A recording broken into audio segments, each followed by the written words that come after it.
Hello students, मैं हूं किशोर कुमार और मैं स्वागत करता हूं आपको आज इस एक और नए वीडियो में। जैसा कि बच्चों आप सभी को पता है कि मेरे इस चैनल पे बिहार बोर्ड क्लास 6 से लेकर 10 तक के सभी विषयों की पढ़ाई एक सुव्यवस्थित और क्रमबद्ध तरीके से कराई जा रही है। ये चैनल बिल्कुल अभी शुरुआती दौर से गुजर रही है, तो बच्चों ये वक्त है आप सभी का सपोर्ट का। अगर आप सभी सपोर्ट करेंगे तो निश्चित तौर पे हम आप सभी के लिए जितना हो सके, जितना ज़्यादा से ज़्यादा हो सके मेहनत करूँगा। एक आप सभी के लिए अच्छा रिजल्ट दिलाने के लिए मैं किशोर कुमार हर संभव मेहनत करते रहूँगा, प्रयास करते रहूँगा कि आप सभी को चीज़ों को अच्छी तरीके से समझा सकूँ। तो बच्चों, जैसा कि आप सभी को बोर्ड में लिखा हुआ पहले से दिख रहा होगा कि आज मैं बिहार बोर्ड कक्षा 7 गणित प्रश्नावली 1.1 के सभी प्रश्नों को मैं हल करवाऊंगा। लेकिन सिर्फ सवाल को ही हल नहीं करवाऊंगा, सोल्व नहीं करवाऊंगा। मैं उन सवालों से संबंधित जितने भी पॉइंट्स होते हैं, जितने भी कॉन्सेप्ट्स होते हैं, उन सारे कॉन्सेप्ट्स को मैं चर्चा करते चलूंगा और मैं समझाते चलूंगा। मैं पहले वीडियो में भी बताया था, क्लास 6 के वीडियो में भी बताया था कि मेरा रटवाना मकसद नहीं है, मेरा समझाना मकसद है। क्योंकि अगर आप चीज़ों को समझ जाते हैं तो फिर दोबारा आप उस सवाल को किसी से पूछने का जरूरत नहीं पड़ेगा। अगर मान के चलिए आप सिर्फ सवाल बना लेते हैं, सवाल को रट लेते हैं, कल जाकर आपका छोटा भाई या बहन वही सवाल पूछते हैं और आप नहीं बता पाते हैं, तो उस समय आपको बहुत शर्मिंदगी का महसूस करना पड़ता है। तो मैं इन्हीं सारी समस्या को ख़त्म करने के लिए मैं सिर्फ सवाल को ही सॉल्व नहीं कराऊंगा, मैं उन सवालों से संबंधित जितने भी थ्योरी टाइप के जितने भी कॉन्सेप्ट्स होंगे, पहले उन कॉन्सेप्ट्स को देखेंगे, उसके बाद मैं सवाल पर चलूंगा। तो चलिए शुरू करते हैं। जैसा कि मेरे हाथ में गणित है, कक्षा 7 का ये गणित है, आप देख पा रहे हैं। इन्हीं गणित में जो प्रश्नावली 1.1 है, इनके सारे क्वेश्चंस को मैं देखने वाला हूँ। तो चलिए शुरू करते हैं वीडियो को। और मैं एक बात बच्चों आप सभी को बोलता हूँ कि अगर आप चैनल पे नए हैं, तो अगर आप चैनल को अब तक सब्सक्राइब नहीं किया है तो प्लीज़ सब्सक्राइब कर दें और अपने भाई बहन को भी वीडियो दिखाएं और अपने दोस्तों में ज़रूर से ज़रूर शेयर करें, क्योंकि अभी सपोर्ट का ज़रूरत है बच्चों। अगर आप सभी सपोर्ट नहीं करेंगे ये काम नहीं हो पाएगा, क्योंकि अब जो है आप सभी को इधर उधर भटकने का ज़रूरत नहीं पड़ेगा, क्योंकि हम 6 से लेकर 10 तक के सभी विषयों की पढ़ाई एक सुव्यवस्थित क्रमबद्ध तरीके से कराने जा रहा हूँ। तो देर किस बात की, अभी जल्द ही जल्द चैनल को सब्सक्राइब कर लें बच्चों। इसमें जैसा कि आप सभी देख रहे हैं, लिखा हुआ है यहाँ पे कक्षा 7 गणित प्रश्नावली 1.1 अध्याय 1 पूर्णांक की समझ बाय किशोर कुमार। यानी कि अभी जो मैं चर्चा करने वाला हूँ क्लास 7 का गणित के बारे में चर्चा करने वाला हूँ, उसमें पूर्णांक की समझ में चर्चा करने वाला हूँ। इसको मैं मिटा दे रहा हूँ।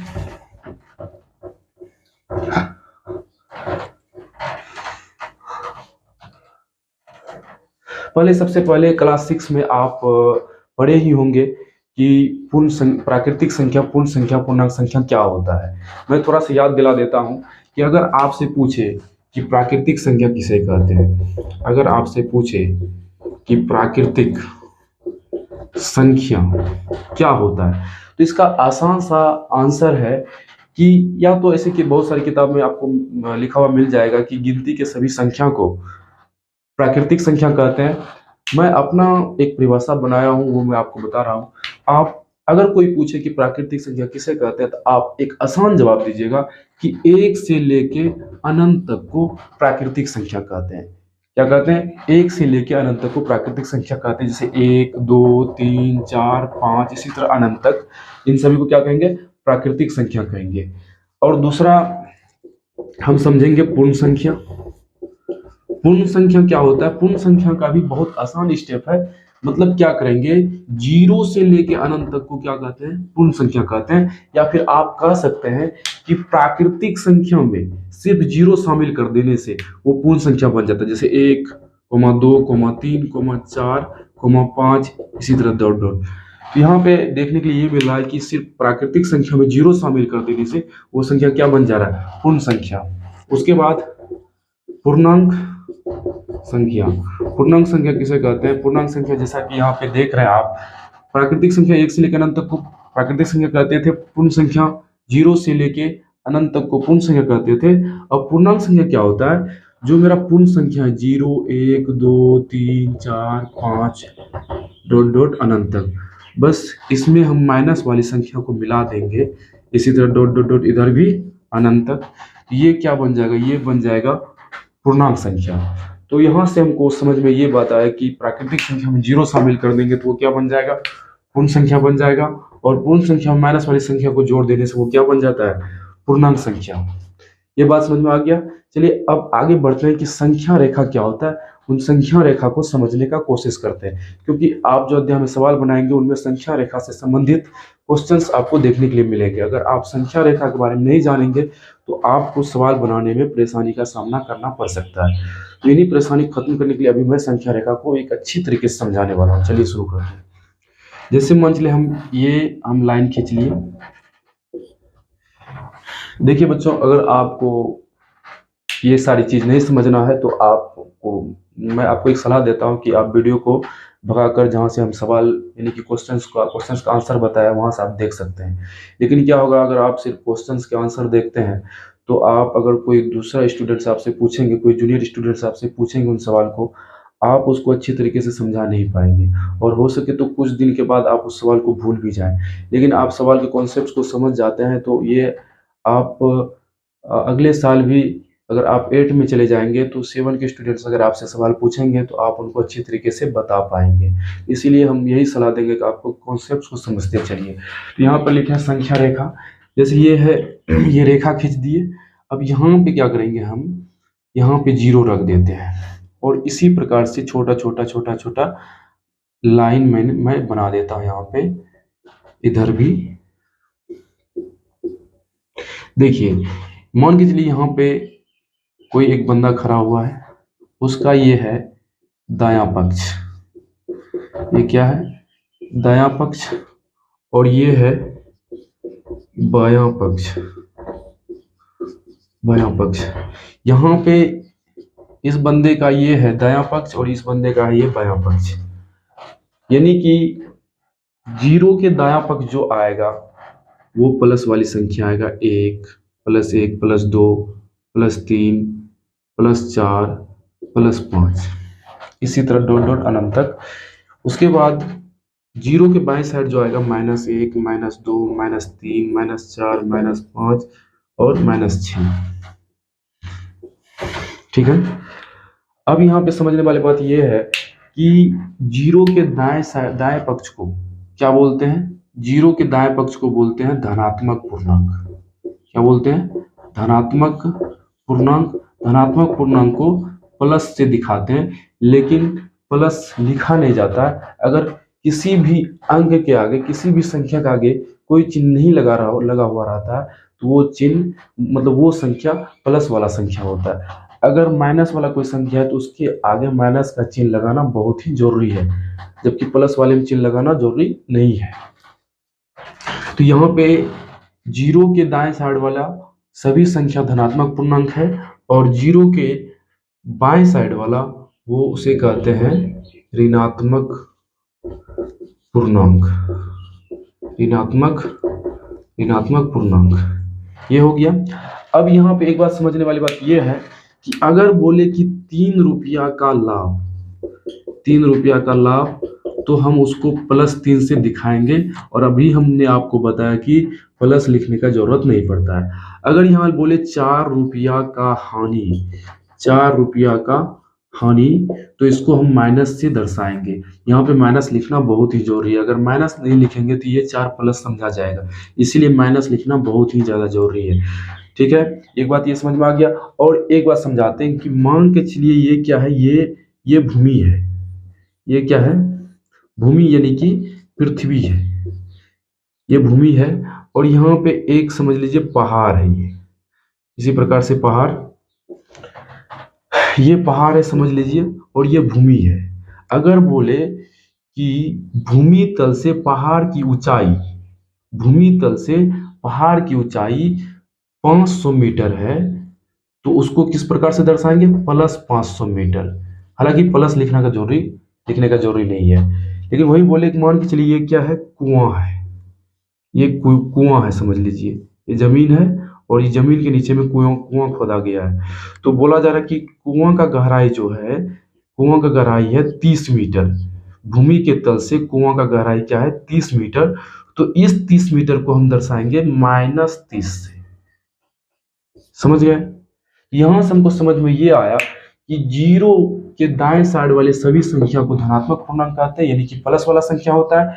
जीरो के बाएं साइड वाले सभी संख्या ऋणात्मक पूर्णांक कहलाता है, यानी कि माइनस वाला संख्या होता है। प्लस का बात हो यानी लाभ का बात हो तो प्लस का चिन्ह लगाएंगे और हानि का बात हो तो माइनस का चिन्ह लगाएंगे। तो उम्मीद करता हूं कि आप इन सारी पॉइंट्स को समझ चुके होंगे। फिर अगला पॉइंट है कि पूर्णांकों का जोड़ घटा गुना। जोड़ घटा गुना ये 3 चीज को मैं बताने वाला हूं, आप समझिएगा। सिर्फ जोड़ और घटा ही समझते हैं, अगले अध्याय में इसके बारे में मतलब गुना और भाग के बारे में चर्चा करेंगे। तो बच्चों जैसे मैं यहाँ पे 2-3 सवाल लिख लेता हूँ। पहला सवाल जैसे यहाँ पे -3 प्लस -4 क्या होगा आंसर? दूसरा 4 प्लस -5 इसका आंसर क्या होगा? तीसरा -4 प्लस 5 इसका आंसर क्या होगा? ये 3 सवाल है। आप इन तीनों सवाल का आंसर सबसे पहले खुद से निकालें। अगर नहीं निकले तब वीडियो का सहारा लीजिएगा। चलिए मैं निकाल के बता रहा हूँ आपको। देखिए यहाँ पे समझने वाली बात यहाँ पे ये है कि ये है -3। इस -3 को हम बाहर कर देते हैं -3 से, ये कोष्ठ से बाहर कर देते हैं। इस -4 को भी कोष्ठ से बाहर करेंगे, लेकिन उससे पहले यहाँ पर 4 के अंदर माइनस है और इसके बाहर प्लस है। तो इन दोनों चिन्हों में से कोई एक चिन्ह ही रहेगा। इन दोनों प्लस या माइनस में से कोई एक ही चिन्ह रहेगा, या तो प्लस रहेगा या तो माइनस रहेगा। तो क्या करेंगे यहाँ पे, उनके लिए हमको समझना पड़ेगा कि बच्चों अगर प्लस गुना प्लस तो क्या आएगा? प्लस आएगा। माइनस गुना माइनस तो क्या आएगा? माइनस आएगा। अगर माइनस गुना प्लस दिखे तो क्या आएगा? सॉरी, ये माइनस गुना माइनस प्लस होगा। माइनस गुना प्लस दिखे तो यहाँ पे माइनस होगा। अब प्लस गुना माइनस दिखे तब भी पर माइनस होगा। तो यहाँ से हमको समझ में आया कि अगर चिन्हों का जोड़ा लग जाए तो वहां प्लस होगा। जहां भी चिन्हों का जोड़ा दिखेगा वहां प्लस आएगा, और जहां भी चिन्हों का यानी प्लस माइनस का बेजोड़ा दिखेगा वहां माइनस आएगा। किसी भी जगह, चाहे आप 6 क्लास का गणित बनाते हैं या 7 का या 8 का या फिर कॉम्पिटिटिव का तैयारी करते हैं, तो वहां पर भी आपको अगर चिन्हों का जोड़ा दिखे यानी प्लस का जोड़ा दिखे तो उसका अगला रिजल्ट प्लस ही आएगा। अगर माइनस का जोड़ा दिखे तो उसका अगला रिजल्ट प्लस आएगा। अगर माइनस प्लस का बेजोड़ा दिखे तो वहां रिजल्ट आएगा माइनस, और जहां भी बेजोड़ा होगा वहां पे माइनस आएगा। ये भी बात समझ गए? तो इन्हीं तथ्यों का आधार पे यहाँ बनाएंगे। देखिए यहाँ पे प्लस है माइनस है, ऐसा दिख रहा है यहाँ पे, ऐसा वाला यहाँ पे दिख रहा है प्लस प्लस, बीच में कुछ नहीं तो यहाँ पे गुना है, प्लस गुना माइनस, प्लस गुना माइनस क्या होगा? माइनस। यहाँ पे अब समझने वाली बात यहाँ पे ये है कि ये -3 लिख दिए यहाँ पे, प्लस गुना माइनस क्या आएगा? माइनस और 4। तो जात सेम हो गया, जात सेम हो गया। -3 -4 तो जात सेम हो जाए तो घटता नहीं है, जुटता है। -3 -4 क्या हो जाएगा? -7। एक आंसर ये हो गया। यहां पर भी वही हो जाएगा, 4 प्लस गुना माइनस माइनस। अब देखिए 4 के आगे कुछ नहीं तो प्लस है। हम अभी तुरंत बताए थे कि किसी भी चिन्ह के आगे कोई चिन्ह नहीं लगा हुआ रहता है तो वो प्लस कहलाता है। तो 4 प्लस 4 में -5 जाएगा तो बचेगा -1। देखिए इसको ऐसे समझिए, आप 5 रुपया कर्ज में थे, 4 रुपया आप मेहनत करके कमा के लाए और आप 5 रुपया कर्ज में से 4 रुपया कर्ज तोड़ दिए। कितना रुपया कर्ज में रहिएगा? तो 1 रुपया कर्ज में रहिएगा। अगला सवाल, -4 प्लस 5, ये तो सेम बहुत आसान है। -4 प्लस 5 यानी कि आप 4 रुपया कर्ज में थे, 5 रुपया कमा के लाए, कर्ज तोड़ने के बाद आपका जो भी रुपया बचेगा वो अपना रुपया बचेगा, यानी 1 रुपया आप प्लस में रहेंगे। तो उम्मीद करता हूं कि कक्षा 7 बिहार बोर्ड के प्रश्नावली 1.1 से संबंधित प्रश्नों से संबंधित जितने भी कॉन्सेप्ट्स हैं, जितने भी पॉइंट्स हैं, उन सभी पॉइंट्स को आप अच्छी तरीके से समझ चुके होंगे और नोट भी कर लिए होंगे। तो चलिए अब शुरू करते हैं हम प्रश्नावली, कक्षा 7 के प्रश्नावली 1.1 के सभी प्रश्नों को हल करने का प्रयास हम लोग करेंगे इस वीडियो के अंतर्गत। बच्चों, हमने प्रश्नावली 1.1 का पहला नंबर सवाल लिख लिया है। निम्नलिखित के बीच के सभी पूर्णांक लिखिए। यानी कि यहाँ पे दो पूर्णांक दिए गए हैं, इन दो पूर्णांक के बीच में कितने मिसिंग पूर्णांक है वो लिखने के लिए बोला है यहाँ पे। तो चलिए पहला का हम आंसर लिख देते हैं, ए का आंसर यहाँ से लिख देते हैं। देखिए -5 और 5, तो यहाँ पे हमको ये पता चल रहा है कि 5 से -5 छोटा है, तो -5, -5 के बाद क्या आएगा -4, -4 के बाद क्या आएगा -3, -3 के बाद क्या आएगा -2, -2 के बाद क्या आएगा -2 के बाद आएगा -1, -1 के बाद क्या आएगा -1 के बाद आएगा 0, 0 के बाद आएगा +1, +1 के बाद आएगा +2, +3, +4। ये आपका पहला का ए का आंसर हो गया। ठीक है, अब बी का आंसर देखिए। बी का आंसर बोल रहा है -2 और 8 के बीच के सभी पूर्णांक को लिखिए।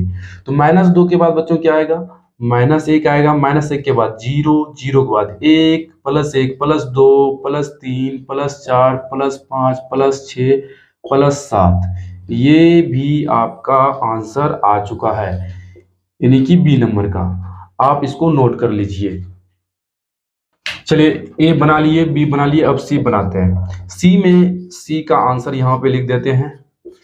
-6 और -2 के बीच के सभी पूर्णांक को बताना है, तो -6 के बाद आएगा -5, -5 के बाद -4, -4 के बाद -3, -3 के बाद -2, -1, 0 और -1।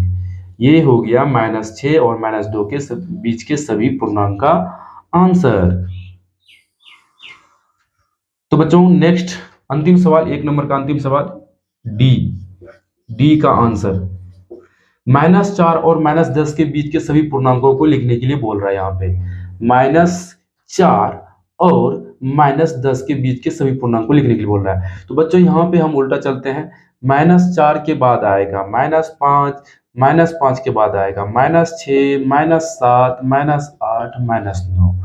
ये आपका -4 और -10 के बीच के सभी पूर्णांक का आंसर हो गया। आप नोट कर लीजिए, या नहीं तो वीडियो को रोककर लिख सकते हैं या फिर स्क्रीनशॉट ले सकते हैं।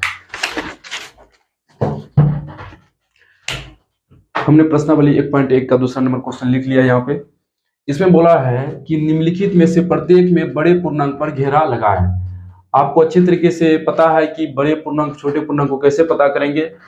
संख्या रेखा के माध्यम से आपको समझाए थे कि संख्या रेखा के दाएं तरफ प्लस वाली संख्या आएगी और संख्या रेखा के बाएं तरफ माइनस वाली संख्या आएगी।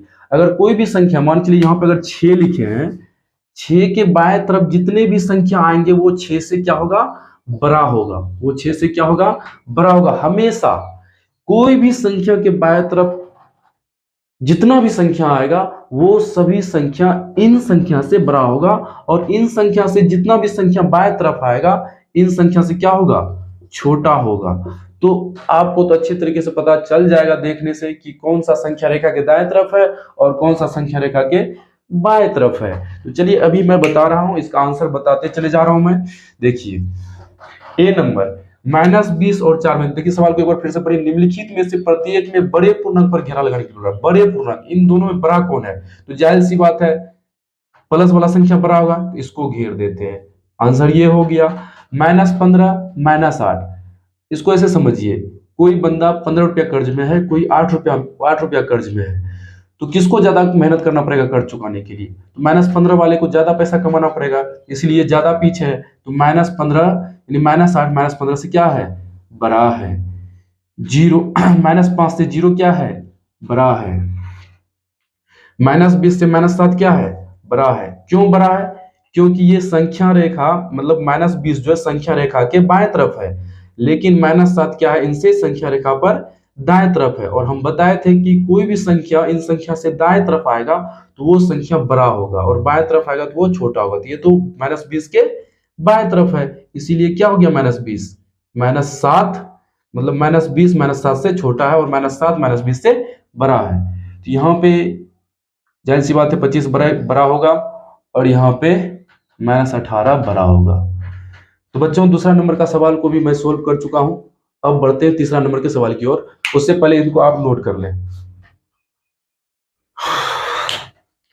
बच्चों प्रश्नावली 1.1 का तीसरा नंबर मैंने यहाँ पे लिख लिया। रिक्त स्थानों में उचित चिन्ह लगाकर भरिए, यानी कि यहाँ पे जहाँ पे जो बड़ा है उधर बड़ा का निशान दिखाना है और जो बराबर है वहां पे बराबर का निशान लगाना है। बच्चों मैं एक बात आपको बता देता हूँ कि अगर मैं सवाल जो बता रहा हूँ उन सवाल में कोई भी डाउट रह जाता है, मान के चलिए हम जो भी पॉइंट समझाए और आपको समझ में नहीं आया, उनमें कंफ्यूजन रह गया, तो आप कमेंट्स करके हमसे सवाल पूछ सकते हैं, उन कंफ्यूजन को दूर कर सकते हैं। मैं सभी बच्चे के कमेंट्स का जवाब देने का हर समय प्रयास करता हूं और अधिकतर बच्चे का मैं कमेंट्स का जवाब देते रहता हूं। तो आपको भी अगर कोई भी परेशानी होता है, किसी भी प्रकार का परेशानी होता है कि मान लीजिए ये पॉइंट समझ में नहीं आया, तो आप कमेंट्स कीजिए सर ये मुझे समझ में नहीं आया, तो मैं आपको रिप्लाई के माध्यम से बता सकता हूं, मतलब कि रिप्लाई करूंगा उस कमेंट्स का, या नहीं तो उस कमेंट से संबंधित मैं एक वीडियो ही बना दूंगा, क्योंकि मैं आप सभी के लिए हर तरह से मेहनत करना चाहता हूं, मतलब दिलो जान से मेहनत करना चाहता हूं, इतना मेहनत करना चाहता हूं ताकि आप सभी को कोई परेशानी ना हो और आप इधर उधर भटके ना, क्योंकि यूट्यूब पे बहुत सारा वीडियो पड़ा हुआ है जो कि ऐसे कॉपी में लिख देता है, सिर्फ सवाल का आंसर बता देते हैं, उसके कॉन्सेप्ट को नहीं समझाते हैं। हम पहले भी बोले हैं कि बच्चों मैं जो है हर सवाल को, मतलब जितने भी सवाल होते हैं उन सवालों के सबसे पहले कॉन्सेप्ट को मैं क्लियर कराता हूँ। तो चलिए मैं आगे बढ़ता हूँ, बनाता हूँ इस सवाल को। रिक्त स्थानों में उचित चिन्ह लगाकर उसको भरने के लिए बोल रहा है। तो यहाँ -6 -8 में कौन बड़ा है, तो -6 बड़ा है, तो जाहिर सी बात है इधर आएगा। 4 और 0 में कौन बड़ा है, 4 है, तो जाहिर सी बात है ये इधर घूमेगा। -15 -2 में कौन बड़ा है, तो सॉरी -15 और 2 में कौन बड़ा है, तो 2 बड़ा है, तो इसको ऐसे लगेगा। -50 और -50 -54 +4, देखिए ये दोनों बराबर है। बच्चों क्यों बराबर है अभी यहाँ मैं करके दिखाता हूँ। -54 +4, ठीक है, -54 +4, आप 54 रुपया कर्ज में थे, 4 रुपया कमा के लाए, तो कितना रुपया कर्ज में रहिएगा, -50, यानी 50 रुपया आप कर्ज में रहिएगा। इसको सोल्व करने के बाद कितना आ रहा है, -50 ही आ रहा है, तो इधर भी -50 इधर भी -50, तो यहाँ पे क्या है, दोनों क्या है, बराबर है। उम्मीद है कि समझ चुके होंगे आप इन पॉइंट से इनको। चलिए तो अब यहाँ पे देख रहे हैं -25 -25 ये भी बराबर है, सॉरी -25 नहीं, +25 दोनों बराबर है। यहाँ पे आप देख पा रहे हैं कि 4 -15 तो आ जाएगा यहाँ पे -11, क्योंकि 4 के आगे कोई चिन्ह नहीं लगी हुई है, तो ये है प्लस में, तो +4 -15 क्या आएगा, -11, और बीच में मैं बॉक्स बना दे रहा हूँ, +2 में -20 जाएगा तो -18 होगा, तो इनमें कौन बड़ा हो जाएगा, -11। तो बच्चों उम्मीद करता हूं कि ये इन सवालों को भी आप समझ चुके होंगे। बच्चों मैं एक बात बताता हूं कि आप सवाल को पहले खुद से करने का ट्राई कीजिए, जब नहीं बने तब आप वीडियो का सहारा लें, क्योंकि आप जब तक खुद से ट्राई नहीं करेंगे सवाल बनाने का, तब तक आप पढ़ाई में आपको मन नहीं लगेगा। अगर मान चलिए कोई यही सवाल बता दिया, अब जब रिवीजन करने का बारी आएगा तो आपको रिवीजन करने में मन नहीं लगेगा। रिवीजन करने में मन तभी लगेगा जब सवाल का आंसर आपसे निकलेगा। इसीलिए मैं कहता हूं कि सवाल को जो है ना आप प्रैक्टिस कीजिए और समझिए अच्छी तरीके से। चलिए इसका स्क्रीनशॉट ले लीजिए। बच्चों मैं गर्मी बहुत ज़्यादा है, बहुत यहाँ पे गर्मी पड़ रही है, क्योंकि पंखा तो चला नहीं सकता हूँ, क्योंकि पंखा अगर चलाऊंगा तो वॉइस में परेशानी आएगी। तो बच्चों मैं यहाँ पे 4 नंबर सवाल को लिख चुका हूँ मैं। नीचे दिए गए पूर्णांक को बढ़ते क्रम में लिखिए, यानी कि 2 सवाल दिए गए हैं, इनको बढ़ते क्रम में लिखने के लिए बोल रहा है। बढ़ते क्रम यानी कि आरोही क्रम में लिखने के लिए बोल रहा है। आप ऐसे समझिए बढ़ते क्रम कहते किसको, मान के चलिए मैं यहाँ पे ये छोटा सा लिए, ये छोटा सा एक खंभा, ऐसे समझाने के लिए लिख रहा हूँ मैं। उसके बाद इससे बड़ा, उसके बाद इससे बड़ा, उसके बाद इससे थोड़ा बड़ा, इससे, उसके बाद इससे बड़ा, इससे बड़ा, इससे बड़ा, इससे बड़ा। तो यहाँ से क्या समझ में आ रहा है कि ये बढ़ते जा रहा है, ये क्या हो रहा है, बढ़ते जा रहा है। तो इनसे हमको ये पता चला कि सबसे पहले बढ़ते क्रम में सबसे पहले छोटे पूर्णांक को लेंगे, यानी छोटे संख्या को लेंगे, और अंत में जो भी संख्या आएगा वो सबसे बड़ा होगा। तो यहाँ पे चलिए हम शुरू करते हैं। इन्हीं पॉइंट्स के, मतलब इन्हीं कॉन्सेप्ट के आधार पर इन सवाल को बनाएंगे। देखिएगा तो यहाँ पे -8, 12, -5, 15, 20, -2, इन सभी में सबसे छोटा हमको दिखाई दे रहा है -8। -8 से ठीक बड़ा कौन दिखाई दे रहा है, -5। -5 से ठीक बड़ा, यहाँ आंसर लिख देते हैं, इनका आंसर है, ए का आंसर है। -8 से ठीक बड़ा -5, -5 से ठीक बड़ा है -2, और -2 से ठीक बड़ा है आपका 12, यानी +12, उसके बाद +15 और अंत में +20। ये आपका हो गया आंसर, 4 का ए का आंसर। अब चलिए बी को समझते हैं। इसको मिटा देते हैं। बी, यहाँ पे सबसे पहले हमको छोटा ढूंढना है। सबसे छोटा यहाँ पे कौन दिखाई दे रहा है? -15। -15 से ठीक ठीक बड़ा कौन दिखाई दे रहा है? -4। -4 से ठीक बड़ा कौन दिखाई दे रहा है? -2। -2 से ठीक बड़ा कौन दिखाई दे रहा है? 0। और 0 से ठीक बड़ा हमको यहाँ पे दिखाई दे रहा है 5। और 5 से ठीक बड़ा दिखाई दे रहा है 8। 1 2 3 4 5 6। 1 2 3 4 5 6। तो बच्चों इसका भी आंसर यानी बी का भी 4 का बी का भी आंसर आ चुका है। तो आप सभी स्क्रीनशॉट ले लीजिए या वीडियो रोककर लिख लीजिए। तो बच्चों मैं 5वां नंबर क्वेश्चन लिख चुका हूं। अब इनको सोल्व करने का कोशिश कर रहा हूं। नीचे दिए गए पूर्णांक की अगली पूर्णांक बताइए। मतलब कि ये जो -18 है ये एक पूर्णांक है, इनका अगला पूर्णांक बताने के लिए बोल रहा है। तो मैं यहाँ पे ए का जो है आंसर यहाँ पे लिख दे रहा हूँ। बच्चों देखिए -18 यहाँ पे अगली पूर्णांक लिखने के लिए बोल रहा है। तो मतलब इन संख्या का, इन पूर्णांक का बाएं साइड, मतलब सॉरी दाएं साइड, -18 के ठीक दाएं साइड संख्या रेखा पर, यानी कि -18 के ठीक दाएं साइड संख्या रेखा पर कौन सा संख्या आएगा वही बोल रहा है लिखने के लिए। तो बच्चों -18 के ठीक दाएं साइड क्या आएगा? -17। क्या आएगा? -17। और यहाँ पे बी का आंसर हो जाएगा, बी का आंसर हो जाएगा 15 के ठीक दाएं साइड क्या आएगा बच्चों? 16। सी का आंसर आएगा, सी का आंसर आएगा -20 के ठीक दाएं साइड क्या आएगा बच्चों? -20 के ठीक दाएं साइड, -20 के बाद संख्या रेखा पर क्या आएगा? -19।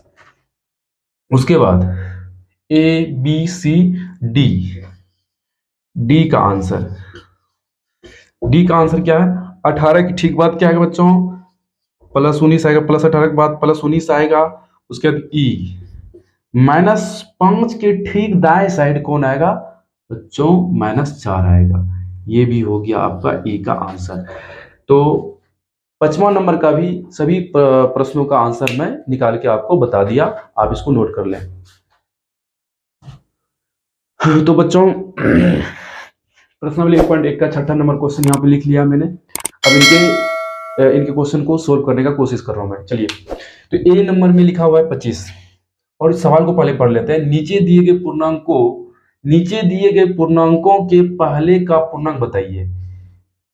5वां नंबर सवाल में क्या था कि बोल रहा था अगली पूर्णांक लिखने के लिए, यहां बोल रहा है पहले वाला पूर्णांक लिखने के लिए, यानी इससे पहले कौन सा पूर्णांक संख्या रेखा पर इससे पहले क्या आएगा वो लिखने के लिए बोल रहा है। मतलब कि आप समझ जाइए, यहाँ पे पूछ रहा है संख्या रेखा के दाएं साइड, यानी सॉरी बाएं साइड, 25 के ठीक बाएं साइड कौन सा संख्या आएगा वही लिखने के लिए बोल रहा है। -59 के ठीक बाएं साइड कौन सा संख्या आएगा वही लिखने के लिए बोल रहा है। बच्चों बिल्कुल आसान है, मैं तो समझा ही दिया हूं। उम्मीद करता हूं कि आप खुद से ही बनाएंगे।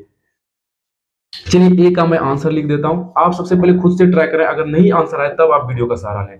जैसे 25 के ठीक बाएं साइड संख्या रेखा पर क्या आएगा बच्चों?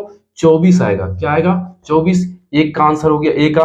बी का आंसर मैं लिख देता हूं यहाँ पे, बी का आंसर यानी -59 के ठीक बाएं साइड क्या आएगा? -60।